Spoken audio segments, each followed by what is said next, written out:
Welcome, listeners, and Happy New Year. I'm recording this episode at the beginning of 2022, just fresh off of maternity leave, and I am here to inform you of everything you need to know regarding 1099s and filing them prior to the deadline of January 31st. Now, this topic has been frequently asked in the TLP community on Facebook, and now it's super timely because literally this month is when you need to get this task done as a business owner. And the best news I have for you is my good friend, Brittney Suttle, who's my CPA and bookkeeper, is joining us on the podcast today to help answer any questions from a tax perspective. So Brittney is an Indianapolis-based CPA. She's the founder of Knies Co, which is a virtual CPA firm, and Prosper Simply, an online financial course catalog for business owners. Her mission is to make money more approachable for women, and she passionately works to help female entrepreneurs get more out of their business and life through great money management and simple systems. Now, before we get into the juicy details of 1099s, updated tax laws, and the new $600 threshold for 1099Ks, I wanted to make sure that you know about our 1099 resource page. So my team and I created a way for you to get all the information about 1099s at your fingertips, including free blogs, free podcasts, and free downloadable resources. If at any point during or after this episode you want to dig in a little more on a certain topic, you can go to thelegalpage.com/1099. All right, let's get into this episode with Brittney. You're listening to the Legal Paige Podcast, where we chat about life and business with a legal twist. I'm Paige, attorney and photographer helping online businesses and creatives tackle their business dreams without breaking out in hives. No more legal mumbo jumbo. This podcast features simple, bite-sized advice that'll have you legally legit in no time. Are you ready? Let's get started.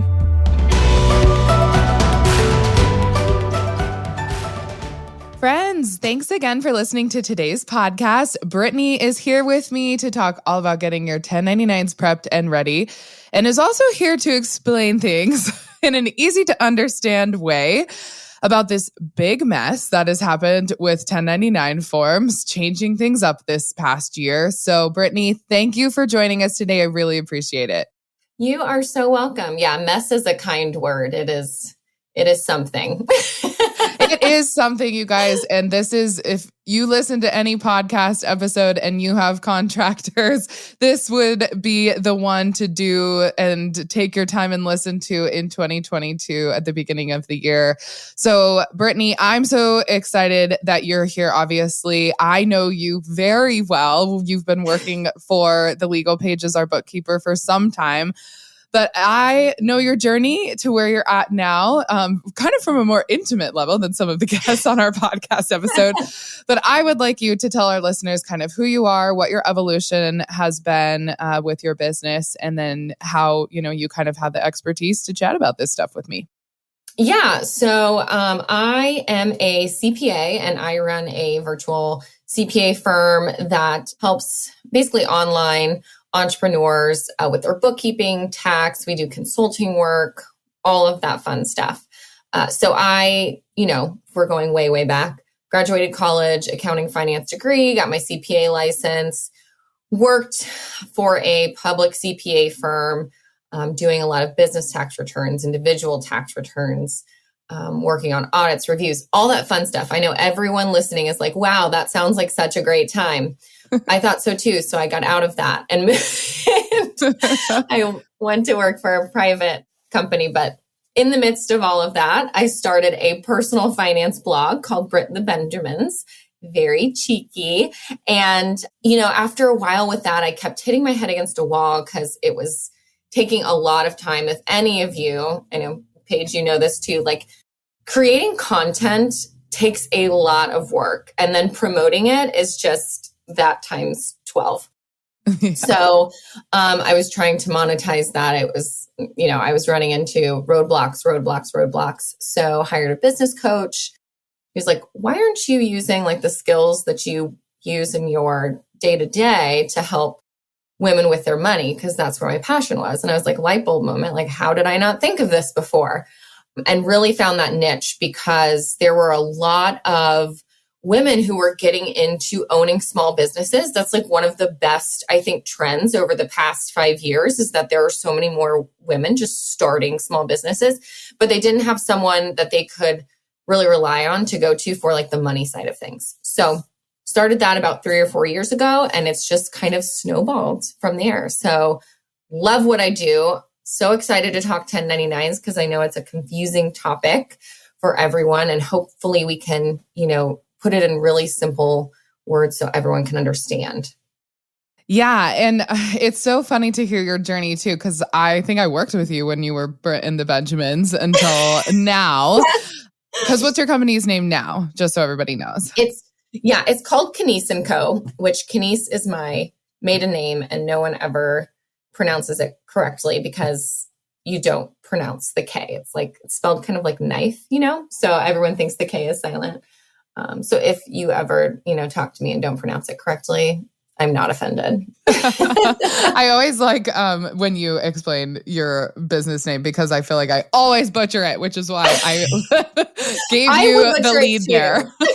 If I didn't know how to actually say it, I would butcher it too. So you guys, I've loved how Brittney has kind of evolved, and then she's obviously completely pivoted out of like the private practice world, and it really is so zoned in on helping women lead like just financially fulfilled lives.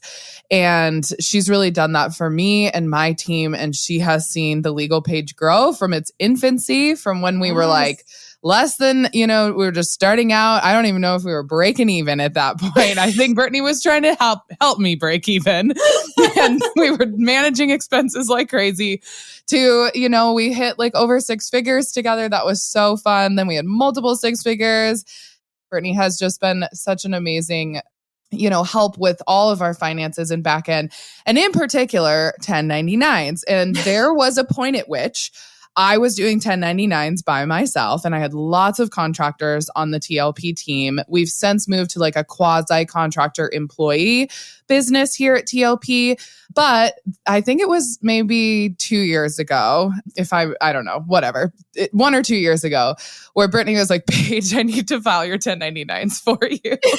And I was like, I can't do this. I'm too stressed out. And there's just too many new laws popping up. So that's why I wanted Brittney to come on here, because even me, who's a lawyer who deals with small business stuff all day, every day, I understand what's going on with 1099s after researching like crazy about it. But at the end of the day, I'm still more comfortable handing that off to my CPA to do. But Britt has, we'll talk about this in the episode here as we get into it. But I think since Britt's been working for other business owners, filing 1099s, helping to advise people on how to do it themselves, she's also created a 1099 course. And we're going to talk about that here at the end of this podcast episode that really summarizes everything we talk about here, but also literally handholds you through how to do it, because I think it's complicated. So I'm sure you think it's complicated too. Absolutely. All right, so let's just start with the basics. How about you tell everyone what a 1099 is, why this is a document we have to file as small business owners, and then just, if you could, after that, explain the differences between 1099s, because there's miscellaneous Ks, NEC forms, and if I missed any others, you can fill us all in as well. Yes, perfect. So a 1099 is basically an informational form that you as the client basically have to send to your vendor. And there's a list of requirements, but the main one is if you pay someone for services $600 or more during the year, you need to send them this 1099. Now, back when I first graduated from college, the first year, I don't even think this was a thing. So it is relatively new-ish. Mm-hmm. I don't want to date myself, but it's relatively new. So in the past 10 to 15 years new. And what was happening was people were essentially getting paid under the table. And you hear about this all the time. I mean, I'm from a small town. So it's people do babysitting People still do stuff under the table. We're not going to under the table, right? Yeah. So that's essentially what was going on in a much broader facet before this was a thing. And the IRS picked up on that and said, we want our money. And so they implemented this 1099 form in order to track this and ensure people were actually reporting the income they were making in their businesses. I do want to preface this with saying this is not for personal services. So take, for instance, let's say someone performs a repair on your house. You have a plumbing repair. If that is your primary residence, you don't have to send that person a 1099 for the services they performed. It's only for a business. But if it's your rental property and that plumber did work on your rental property, then that is obviously something that would trigger a 1099. So just want to make sure everyone's aware, like personally, you do not have to do this. It's Yes. only for services performed for your business. Okay, that's helpful. Yes. Now, let's get into the differences between forms, right? Because there are a few, and you mentioned the major ones. So first is 1099 NEC. That stands for non-employee or non-employee compensation. Mm-hmm. This is a newer form. So I think 2 years ago, this form didn't exist, but they kind of broke this one out. So this is really for your independent contractors. So anyone who is providing a service for your business, they will get a 1099 NEC. All right. So for a majority of you listening, that's probably the form you're going to stick to. A 1099 miscellaneous is more for some like subsects of things. So one is rent. If you pay rent to someone in your business for a office location, warehouse location, storage, anything like that, you're going to have to send them a 1099 miscellaneous. It's also, I think, royalties are on there. So if you're sending anyone royalties for some reason, and then there's a few others, but rent is really going to be the big one that people are going to have to use a 1099 miscellaneous for. A 1099K is not something you are going to have to file, but it might be something you receive, because 1099Ks are forms that third-party payment processors, which is like, Visa, like credit cards, American Express, Venmo, Cash App, those processors have to send 1099Ks for amounts paid to people for like business income to whoever receives that money. So you don't have to fill out 1099Ks, but you may receive it if you get paid above the limit that is set by the IRS via those third-party processors. Perfect. That's super helpful. Let's stick with 1099Ks here for a second, because I think that's one of the biggest misunderstandings of what's going on. And I know you've heard this, I've heard this, we get it in the Facebook community on double 1099s and why that is becoming such a problem right now. And I know it has to deal with this 1099K mess, essentially. So in 2021, at the beginning of the year, there were new laws that came into effect. A lot of it had to deal, of course, with the, what's the act, the government act that came, the obvious, that was like helping. Oh gosh. That's a great question. I wish I could tell you, there's been too many. What was it called? One of the reform acts, it was, it's 2021. So Brittney and I don't have it offhand, but essentially there was all those reform acts that were happening in 2020 to help small businesses. And there was multiple of them passed. There was one that I believe was in March of 2021. And it really finally went into effect that the threshold was changed for 1099Ks in particular. Yes. And how payment platforms, like you said, like PayPal, Square, Stripe, etc., especially like Venmo Business was one of the big ones that people are now concerned about, and Venmo in particular. I don't know if you have any insight on how that's going to work this year. Yeah. But they are mandated to report income from people making over a certain amount on their platform. From your perspective, how are these payment platforms doing this? And what do you need to be aware of on your end as a business owner if you are paying people through these apps? Should you notify your CPA, or if you're filing 1099s, where you would suggest people hold off on filing them? And then also, is there anything they need to do on their end when they receive a 1099K from these payment platforms? Yeah. So let's talk about the threshold change. So previously, and really it is through 2021, if you were paid under $20,000 via that payment platform, you were not going to get a 1099. So the confusion there was, okay, I paid, so-and-so, let's say $1,000 via, I don't know, my Visa credit card or whatever, Venmo, PayPal. PayPal's a great example.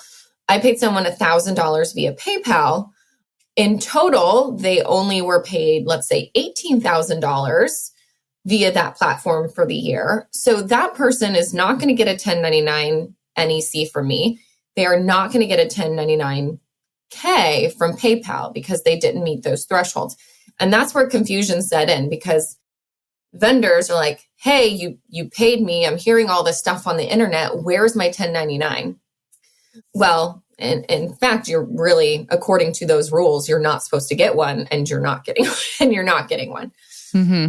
2022, that changes. So all those third-party payment processors now have the same $600 threshold that, we as small businesses have. So if you now in 2022 pay someone $1,000 via PayPal, you again still do not send them a 1099, but PayPal will now have to send them one for that amount since it's over 600. Now, I love that you touched on this, where we're talking about people getting double 1099 for the same amount. Yeah. So a lot of times people, a client will get an email from a vendor saying, hey, you paid me $1,000, but I didn't get a 1099. Can you send me one? Or maybe they just sent them one anyway because they didn't know that they weren't supposed to send one if they paid them via PayPal. What can happen is they could get that income double reported to the IRS. And to the IRS, then they're seeing that business is earning more than they actually did. They're earning more than what they reported on their tax return. And now the IRS is coming after them for more taxes. Mm-hmm. And some people just, throw in the towel and pay it. Some people, it takes, a ton of time and headache to get it all clarified with the IRS. So I think what a lot of people don't understand is with those 1099Ks and those third-party platforms, it's the total that a person receives from that platform that triggers whether or not they are going to get a 1099K from them. So you might pay them, let's say, $1,000 via PayPal, and you're like, well, it's under the $20,000 threshold anyway in 2021, right? So they're not going to get one from PayPal. So I might as well send them a 1099. You don't know if they're getting paid from other people via PayPal for their business. So you could pay them $1,000, but they could be getting paid $25,000 from someone else. And now they've got a $26,000 1099K from PayPal. They've got now $1,000 1099 from you. Now they're showing $27,000 of income to the IRS when in actuality they only earned 26. So that's why it's really important to know the rules, to know the requirements, so that you don't really piss off your vendors by sending them a 1099 and causing them all this headache. Yeah. So how do you suggest people avoid that? Is it, for 2021, when we filed our taxes, that wasn't such a big deal. This law went into effect last year. So does this account for income received in 2021 as we're now filing taxes, by hopefully March it could get pushed, hopefully not, but March, April of 2022 for last year, you're saying this is something we need to be concerned about.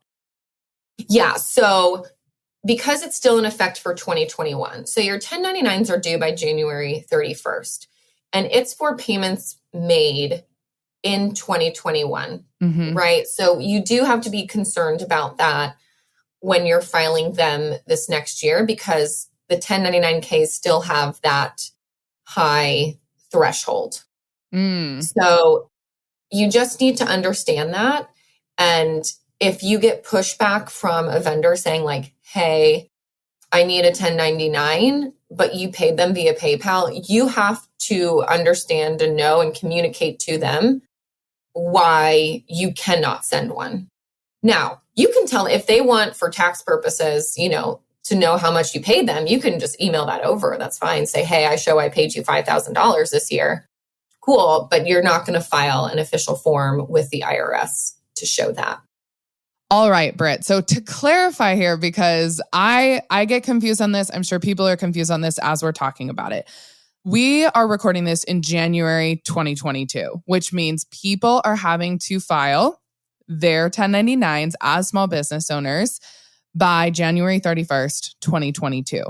Right now, we are talking about payments made in 2021 to contractors via these online payment platforms in 2021, because we're talking about taxes for last year that are going to be filed this year. These are the 1099s we're filing that are due by the end of this month. And this is the issue right now, is I think people, think that certain things went into effect for 2021 when it's actually for 2022, and what you are required to give them. If you paid them, per your scenario, $1,000 via PayPal, what do you do as a business owner? Are we sending them 1099s right now, or are we holding off? You are doing absolutely nothing, and you will always do absolutely nothing. Whether you pay them $1, $7,000 via PayPal, that is always going to be PayPal's responsibility. The only time you send a 1099 is if you are paying via a non-third party method. So that's a check, that is cash, that is a direct bank-to-bank transfer. So if you are paying via a debit card, a credit card, Cash App, Venmo, PayPal, Zelle, now, you don't have to send 1099s for any of those payments. Okay. So forever. So you don't have to worry about it. So if someone, this is a really good example in, the industry I primarily serve, which is the wedding industry. If you're a photographer, you hire a website designer to design your website for you, but they send you an invoice, and maybe they're working with you for 3 to 4 months as the project, right? So they really should look like a contractor. They probably are a contractor. They have their own business, and they are sending you, obviously, it's going to be over $600, I would hope, to design your website. So you're like, oh my gosh, is this triggering a 1099 situation? But they're sending you an invoice via Honeybook. What do you don't need to send them a 1099 in that scenario if it's $2,000 that they're charging you. Correct. Because I think Honeybook is considered a third party payment processor. Right. So anytime you're paying like just online with your credit card, you're inputting all of the information, that's fine. Now, if you are, for instance, QuickBooks, they offer you could send QuickBooks invoices, and they offer whether you pay via bank transfer or credit card. If you choose the credit card option, that's not going to trigger something that would need to be sent via 1099. If you do the bank transfer option, it would, because you're doing a direct bank to bank. So you have to think of it that way too. Okay. So we really need to think in terms of bank-to-bank transfers, direct deposits that are coming from our business accounts to our contractors versus if it's through some third-party payment platform, you're never going to have to send 1099s. I really want people to get that clear in their minds because I think people send 1099s to people. Yeah, I think so too. And let's also, I just want to mention this too. if you're using those third-party payment platforms, you should be using the business side of those. Yeah. So with Venmo, I know there was like a whole to-do about Venmo this past year because they implemented a fee for business transactions, as they should. That is the nature of the beast. If you're sending payments for your business via Venmo, you need to be using Venmo Business, because then that is going to be 1099 trackable on their end. Yeah. So there's a reason, obviously, they are making money on Venmo Business. But legally speaking, like, they charge those service fees because now they have back-end oversight with all of those payments that have been made and income that has been received on your end. And then they're going to be liable for sending 1099Ks. Right. So that's important to note. For 2021 then, if you are a vendor that is, usually contracted out to do certain work for people, you're primarily paid through PayPal. Maybe you just started your business in 2021 and people were paying you $1,000 or $1,500, but say you don't meet that $20,000 threshold on PayPal and you've only made $15,000. And because I paid you via PayPal, I don't have to send you a 1099. But if in 2021, they're not meeting that 20,000 threshold, then they're not going to get a 1099K from PayPal. What do they do to report their income is my question. What do they do? Do they reach out to you? Then what do you say to them if they ask for one? I think that's where things can get a little sticky here. Yeah. Here's the thing. 1099s are not to be sent to help your vendor track how much they made. You should be reporting how much you're making no matter what. You should not need a 1099 to tell you how much you made in the year. That is on you as a business owner to track. It is not on your clients to tell you how much they paid you. Now, that being said, 1099s as someone who receives a 1099, basically all you want to do with that is verify that what they're showing is what you have on your end too. Mm-hmm. Just to ensure that you're not, again, having your income over-reported to the IRS. That's all the 1099 is.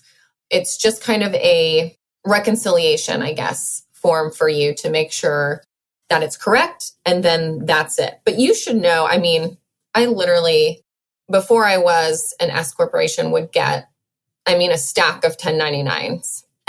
And I would just open them, make sure it matched, and, just file them away. So I already knew how much I had made for the year. I didn't wait for my clients to send me a 1099 to figure that out. Okay, that's really good to know. And if you get an inquiry from a vendor that you paid in 2021 that says, can you fill this out? Usually, they're sending the W-9 form to you and then they're saying, I think I need a 1099. How do you go about that conversation with them if on your end, if you don't have a CPA or you don't have a bookkeeper and you're learning from us here on this podcast episode and you're doing your research and you're like, I really don't think I need to send you a 1099. Is that just an easy conversation to have with them and just kind of nip it in the bud right there? What would you suggest for people that are getting those type of questions? Yeah, I would just basically tell them, hey, I'm not supposed to send you a 1099. Here's why. Kind of educate them, say, if you want to know how much I paid you, I'll email that over. Hey there, are you listening to this episode and thinking to yourself, oh, Paige, I really need to get in on this course Brittney keeps talking about. I need more help and a handheld step-by-step approach to filing my 1099s as a business owner. You guys, her course is only $47. And I'm going to tell you all about it at thelegalpaige.com/1099. I'm going to explain why I suggest this course for small business owners, what's included in this course, and you can find additional information surrounding 1099s on this page as well. Any blogs, any other podcasts, any other, free resources that we have on our end at thelegalpaige.com. And then we will also make sure to link up Brittney's Prosper Simply 1099 course, as well as any of her additional resources on this topic. So again, you can find all of that at thelegalpaige.com/1099. Okay, so I want to summarize this just so everyone has all the information that they need, since you and I have talked through this here on this episode. So in 2021, a 1099-K is only required to be issued by these third-party payment processors when a user receives more than $20,000 in goods and services transactions and has more than 200 goods and services transactions in a calendar year. I do think we forgot to mention that "and" part. It's conjunctive, which is really important because, say, if you made $25,000 through PayPal, but you only have, say, 5 transactions. For example, you're a website designer and you send invoices through PayPal and you had only 5 clients at $5,000 each, then you still wouldn't get a 1099-K this year in January 2022 from your 2021 transactions, because while you hit the $20,000 threshold, you didn't also have 200 transactions in the calendar year last year. All in all, it's just really hard to meet this threshold, which is why this law was probably changed. 1099-Ks just weren't issued by third-party payment processors very often because of this, $20,000 plus 200 transactions. And you were left just kind of required to report your income correctly on your own, since you weren't getting 1099 NECs from your clients and you weren't getting 1099-Ks from PayPal, Venmo, Stripe, Square.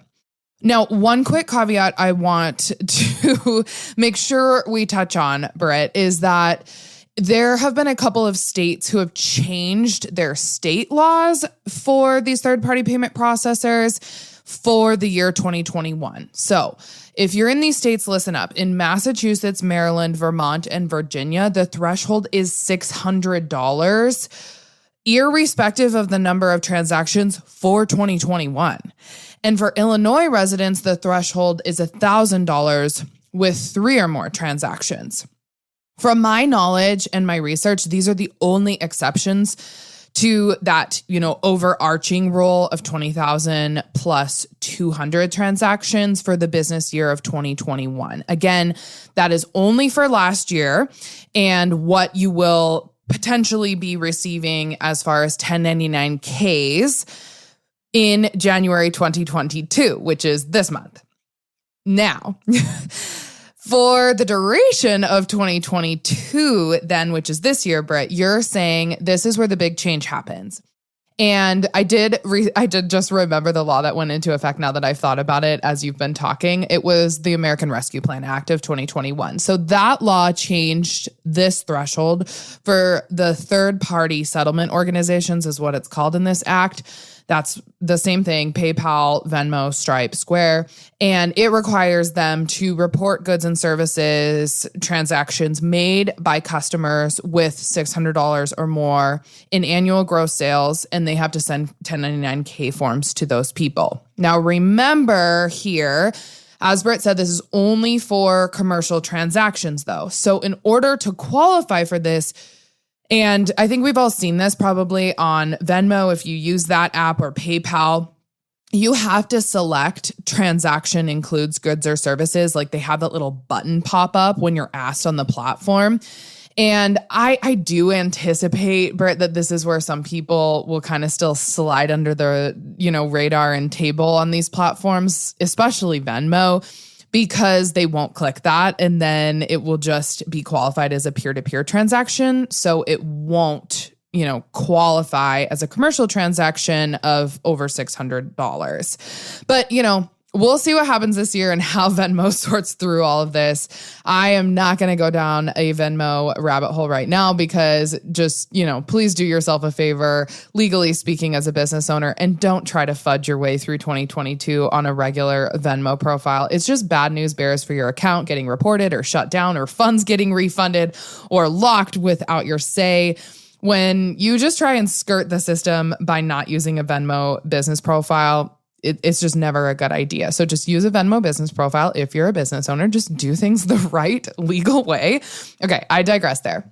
Alas, in full summary, oh my gosh, I just took up so much time, Britt. But, come 2023, January 2023, for all of the money that you made on these platforms this year in 2022, you will be receiving 1099Ks from these platforms if you made over $600 in commercial transactions, which means lots, like hundreds of thousands, if not more, people will be getting 1099Ks come next January 2023, which means you absolutely will have to pay taxes on that income you received because those third-party settlement organizations are required to report that to the IRS through this 1099K that they're issuing to you. And then the IRS will absolutely get you if you underreport your income because that's already been reported by, Venmo or PayPal to the IRS. So January 31st every year is the deadline to file. What are the ramifications if you don't file in time? Because say someone's listening to this 1 week prior to that deadline and they're freaking out. What do they need to do? Right. So if you file up to 30 days late, it's basically a $50 penalty per form.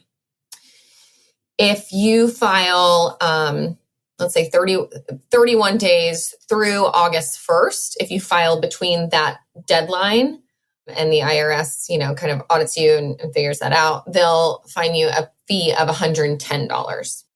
After August 1st, then you will get fined $280. Again, all of this is per form. So if you have 5 forms you didn't file, you're looking at, $1,200, $1,300 that you're going to have to pay in penalties to the IRS. If they find out that you intentionally kind of disregarded this responsibility as a business owner, so they find that you knew you were supposed to do this and you just didn't, it could be up to like $500 and some dollars per form. So it can get very expensive to do, but it's very inexpensive if you do it by the deadline. So you can file these for under, if you want to do it yourself, you can do it for like $5 per form if you want to. So yeah, and I know you talk about that in your course, like the suggested sites for filing 1099s and things like that. Yes. So that's perfect from a business owner's standpoint. Obviously, just don't add this liability and risk onto yourself, you guys, by filing late. Use all of the tools at your disposal, all of the knowledge that Brittney's given you here today. Who do you need to file a 1099 to by January 31st of this year? Please just don't miss the deadline. It's just not worth it in the long run. Right. And I would say if you miss the deadline, it's probably not intentional. But like what Brittney's saying is you probably won't figure it out for a while. And then you're just going to be bumping up in fines per 1099 that wasn't filed. Even if it was unintentional, I doubt you're going to find out by like February 15th. Like you're going to be filing things and now you're just stacking on more fines. So obviously Britt and I are a lawyer and a CPA. We suggest you don't miss the deadline. Yes. I love also, Britt, how you explain on the sales page for your course that sending the wrong client a 1099 can cause more work for them. Can you explain that a little bit more on the onus on yourself to make sure that you're sending them only when you need to send them? And I think what you're going to probably get into here is what do they do with that reported income that they probably shouldn't have gotten? Right. So yes, this is what we kind of touched on a little bit before is if you send a 1099 to someone that you shouldn't have, that is signaling to the IRS that they made more than they actually did.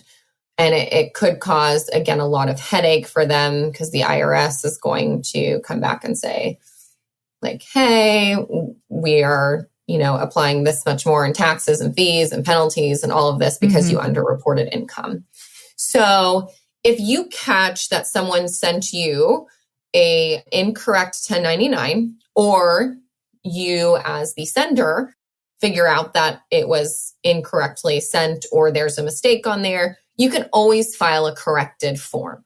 Okay. And then that form will then get sent to the IRS. You provide it also to the client, and then it will get taken care of. So, and that's something too, I go through the course and walk you through how to do it online. You can file those corrected forms online as well. So it can be corrected. Not all is lost if that happens. So just, if it's you that made the mistake, own up to it, say you're sorry, get the form corrected, and it should all be fine. Perfect. Yeah, that was the answer I was looking for. Like, what happens? Like, is it correctable, essentially? Yeah. Can you modify and amend the situation so that we are not, going to get penalized later by the IRS knocking down our door, which is, I think, what we're all scared of a little bit. I always say people due diligence here. Like, that is what the IRS is looking for. That's what your CPAs are going to look for. Obviously, if you have your own CPA, then they should be catching these things for you. Mm-hmm. I always like to tell people, like, they have professional liability insurance for a reason. They're professionals, they're licensed, they have to have those type of insurances. And so, I always like to hire out this type of help because then they're the ones that are deciphering all of these things. If they send it incorrectly, it's on them to get it corrected. And obviously, their malpractice is on the line. Right.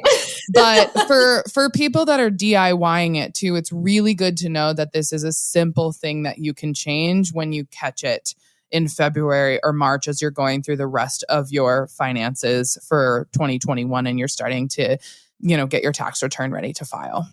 Absolutely. Absolutely. Okay, so is there anything else that you think people need to know about 1099s? The one thing I want to clarify here is most of everyone will be filing 1099 NEC forms for this past year of 2021, not miscellaneous forms. I think people are constantly saying miscellaneous right now because that's what they used to be, but now they're all non-employee compensation forms.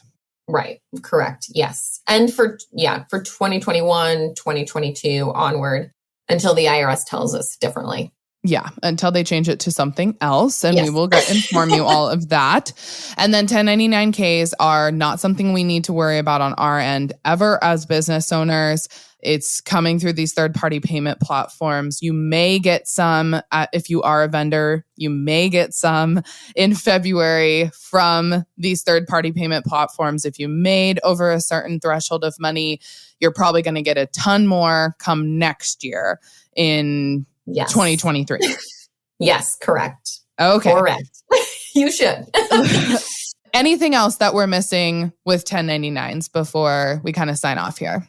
Yeah, I just want everyone to be aware. I know the big requirement everyone looks at is whether someone made $600 or more, but be cognizant of the fact that there are other qualifications to that. So I know we were going to talk about the course that I have, but that course goes through what those requirements are so that you, again, aren't sending a 1099 that you don't have to, because it's not just the $600. There are a handful of other, qualifications in order to get a 1099. Gotcha. So it's disjunctive is what you're saying. It's $600 or something, or is it and? It's and. So you have to be, $600 and incorporated and not paid via these third-party payment processors. And, there's a couple of them. So you just want to be aware of what those are. All right. So that's conjunctive, you guys. So what I like to say in legal terms is and. So I always suggest you could take away something too from this episode, and versus or is really, really, really, really important to understand. It's important for Britt and I as professionals in this realm to look at tax laws, look if it says and or. I'm trained on this in contract law all the time as well. Like, what are contracts saying and or. And in this scenario, what Britt is saying is a lot of the time too, like when you're an S corporation, then you won't get 1099 because they don't fall under that rule. And so, you have to have $600 and XYZ. So just go look at your 1099 laws. You can find this at the IRS.gov. It's super easy to find that conjunctive list. Britt talks about this more in her course as well. So this is a really great time, Brittney. I want you to just tell people about your course and why you created it. I am so excited for this course because if I was filing my own 1099s, I would want to take this course so that I knew what the crap I was doing before I actually started doing it. And I think this is a course, of course, that's going to give back to your business time and time again because you're going to have to do this every single January. And I'm sure you'll update the course if new laws come up, in 2022, in 2023, so on and so forth. So tell us a bit more about the course and why it would be beneficial to people. Yeah. So the course is obviously all about filing annual 1099s. It's under my course catalog that I launched late in 2021 called Prosper Simply. And it's really for business owners who aren't at the point where they're able to hire out. So you're trying to DIY. So the course really walks you through, okay, what are the requirements? So who do I need to send a form to? So we can eliminate, vendors you don't need to send anything to. What form do I need to send? So we make sure we've got the right one. And then how do you actually go about doing that? And we kind of walk you through each of those step by step. We have an online video tutorial actually walking you through one of the online platforms where you can go to file these 1099s. And those online platforms are great because they will send a form to the IRS. They'll file that for you. They'll send a form to your vendor. So everything is taken care of. And bonus, you also get like a little cheat sheet with it as well that you can kind of just plug in information. You can answer questions for each of your vendors and it will tell you yay or nay if you have to send a 1099 to them, which is really helpful too. So we kind of make it really, really easy for you. That's so helpful. And you guys, this course is a killer deal. So just make sure you go check it out. We will have it in the show notes. The links will be available to you all. I kind of also will express why I suggest this course as well. I'm not a huge pusher of people's courses, but this is one of those that ties perfectly into, legal education, tax education for small business owners. Everything Brittney does, I swear by as well. And she's very, very knowledgeable on all of this. And she works with women-owned small businesses. And so she understands, where you're at, what you're doing. And if you follow her steps in this course, I know you're going to do 1099s the right way. And I always say investing into something like this, one, is a business write-off. Two, is really good because you're going to get information from Britt, who is a certified professional, is a CPA. She's going to give you updates as things, progress with 1099s, which Britt and I both foresee happening in the future. Always. Yeah. Things are going to change drastically because the economy is very quickly moving to a 90% online world, in my opinion. Yeah, I think we all experienced that in 2020. Virtual currency, I'm sure it's going to be something in there with that. Yeah, we're going to keep the government wants to tax things, essentially, is what's going down. Oh, yeah. And they're going to keep modifying these laws to ensure the taxability of things online. Right. So you guys make sure that you hit up our show notes. We'll link all of that for Britt's course as well. And Britt, where can people find you if they have additional questions as well? What's the best place to get a hold of you? Yeah, you can find me on Instagram. That's kind of where I live. My handle's Brittney Suttle CPA. Or you can join our Prosper Simply Facebook group. And, I put a lot of tips and tricks and stuff in there. You can ask me questions, all that good stuff. Love it. Love it. Love it. I love when you have a solid Facebook group you can get people to where they can just ask questions as well. Yeah. That's what we do here at the Legal Paige in the TLP community. So that's really helpful. And I'll remember to link people to your group as well if they have tax questions, because that would make a whole lot of sense to send them that way. Well, thanks so much for jumping on today. I really appreciate it. I hope you all learned a lot about 1099s, and I hope you all file them correctly by January 31st. Thanks so much for listening to this episode of the Legal Paige Podcast. See, I told you being legally legit isn't so scary. Be sure to visit thelegalpaige.com for all show notes. And it would be super awesome if you could head over to iTunes and leave a review. Last but not least, don't forget to join my free Facebook group for unlimited legal and biz Q&A. Chat soon, Legal Pagers.